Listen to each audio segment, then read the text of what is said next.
Hello guys, welcome to आपका अपना channel traders intro.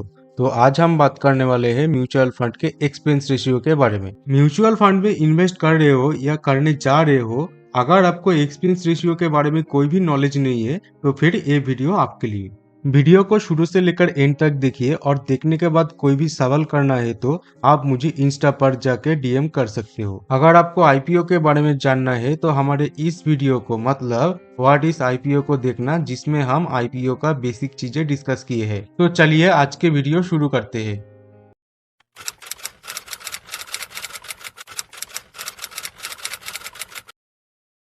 अगर आप शेयर मार्केट में ट्रेडिंग या इन्वेस्टिंग के लिए आ रहे हो तो कभी भी लोन या उधार लेकर मत करना, क्योंकि ये मार्केट बहुत रिस्की है।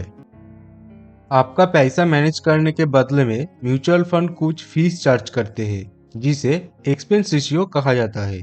एक्सपेंस रेशियो सालाना मतलब एनुअली चार्ज किया जाता है। कोई म्यूचुअल फंड स्कीम जिसका एक्सपेंस रेशियो 2% है, अगर आप उस म्यूचुअल फंड में 1 लाख रुपए इन्वेस्ट कर रहे हो तो इसका मतलब है आप उस म्यूचुअल फंड को 2,000 रुपए पे कर रहे हो। और ये 2% जो एक्सपेंस रेशियो है वो आपको सालाना पे करना होगा। एक्सपेंस रेशियो म्यूचुअल फंड को अलग से पे नहीं करना पड़ता है। एक्सपेंस रेशियो को एनएवी मतलब नेट एसेट वैल्यू निकलते वक्त ही डिडक्ट किया जाता है। अगर आपको एनएवी पता नहीं है तो जान लीजिए। जैसे कंपनियों का शेयर्स होता है, वैसे ही म्यूचुअल फंड कंपनियों का यूनिट्स होता है। सिर्फ शेयर्स में एक शेयर का प्राइस होता है और यूनिट में एक यूनिट के प्राइस होता है। अगर आपने कोई भी म्यूचुअल फंड्स के यूनिट 20 रुपए की एनएवी पर खरीदे थे और अब उसके एनएवी 25 रुपए है, तो इसका मतलब है आपको इसमें 25% का रिटर्न मिला है। और आपको ये 25% रिटर्न एक्सपेंस रेशियो डिडक्ट करने के बाद ही मिला है, क्योंकि एक्सपेंस रेशियो को एनएवी निकलते वक्त ही डिडक्ट किया जाता है। म्यूचुअल फंड्स के एनएवी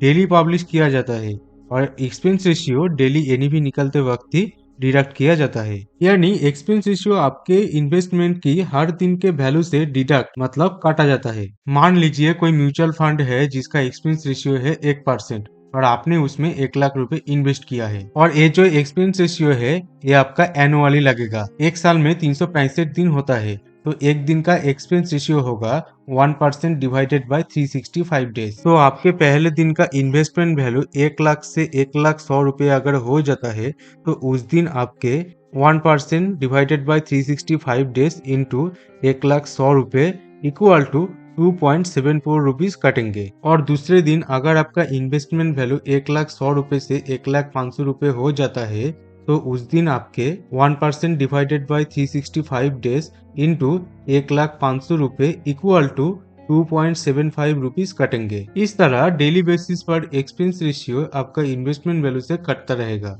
और एक बात, शेयर्स बाय एंड सेल करते वक्त म्यूचुअल फंड को जो ब्रोकरेज एंड अदर चार्जेस लगता है वो एक्सपेंस रेशियो में शामिल नहीं होता है। ये चार्जेस भी एनएवी कैलकुलेट करते वक्त डिडक्ट मतलब काटा जाता है। एक्सपेंस रेशियो में fund management fee, marketing and distribution expenses, legal and audit expenses etcetera ये सारे चार्जेस शामिल होता है। एक्सपेंस रेशियो में जो मेन फीस होता है वो है फंड मैनेजमेंट फीस। आप किसी भी म्यूचुअल फंड का एक्सपेंस रेशियो उसका फैक्ट शीट या उस म्यूचुअल फंड का वेबसाइट से पता लगा सकते हो। लॉन्ग टर्म में एक्सपेंस रेशियो बहुत मैटर करता है, क्योंकि कंपाउंडिंग इफेक्ट के कारण एक्सपेंस रेशियो से आपके रिटर्न पर काफी असर पड़ सकता है। ऐसा नहीं है कि जिस म्यूचुअल फंड के एक्सपेंस रेशियो कम होता है वो ज्यादा अच्छा होता है। म्यूचुअल फंड स्कीम अच्छे है या नहीं, आपकी इन्वेस्टमेंट गोल को सूट हो रही है या नहीं, इसे समझने के लिए आपको अलग अलग फैक्टर से एनालिसिस करना होगा।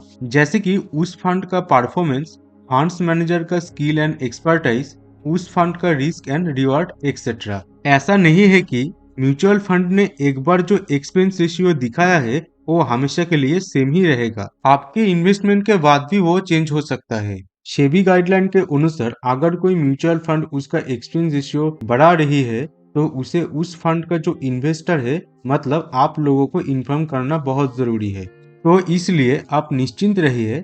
अगर आप कोई भी म्यूचुअल फंड में इन्वेस्ट कर रहे हो और अगर उसका एक्सपेंस रेशियो इंक्रीज होता है तो आपको पता चल जाएगा। अलग अलग म्यूचुअल फंड के अलग अलग एक्सपेंस रेशियो होता है। तो म्यूचुअल फंड स्कीम जिस कैटेगरी में आती है उस कैटेगरी के एवरेज एक्सपेंस रेशियो से आप उस म्यूचुअल फंड्स का एक्सपेंस रेशियो कंपेयर कर सकते हो। एग्जाम्पल के लिए मान लीजिए XYZ नाम के कोई लार्ज कैप म्यूचुअल फंड है जिसका expense ratio large cap mutual funds के एवरेज एक्सपेंस रेशियो से बहुत ज्यादा है। अगर XYZ म्यूचुअल फंड्स का बहुत अच्छा परफॉर्मेंस है तो फिर वो फंड ज्यादा एक्सपेंस रेशियो डिजर्व करता है। लेकिन उस फंड का परफॉर्मेंस अगर एवरेज है तो पैसा निवेश करने से पहले आपको एक बार सोचना चाहिए।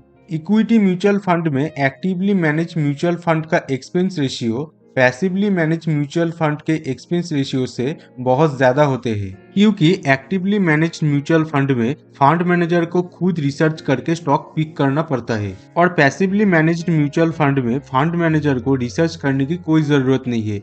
वो सिर्फ इंडाइसेस और फंड को ट्रैक करती है, उन्हें खुद स्टॉक को सिलेक्ट नहीं करना पड़ता है। अगर आपको इस वीडियो से कुछ भी इंफॉर्मेटिव लगा हो तो चैनल को सब्सक्राइब करके बेल आइकन प्रेस कर देना आने वाले हर वीडियो के नोटिफिकेशन आप तक सबसे पहले पहुंचने के लिए। अगर आप फेसबुक से देख रहे हो तो पेज को फॉलो कीजिए और वीडियो में लाइक शेयर कमेंट करना मत भूलना। आपको म्यूचुअल फंड के बारे में कोई भी सवाल करना है तो आप मुझे इंस्टा पर डीएम कर सकते हो। तो ये वीडियो यहीं पर खत्म होता है। हम मिलते हैं आपके साथ अगली वीडियो में। तब तक के लिए गुड बाय, सी यू, जय हिंद।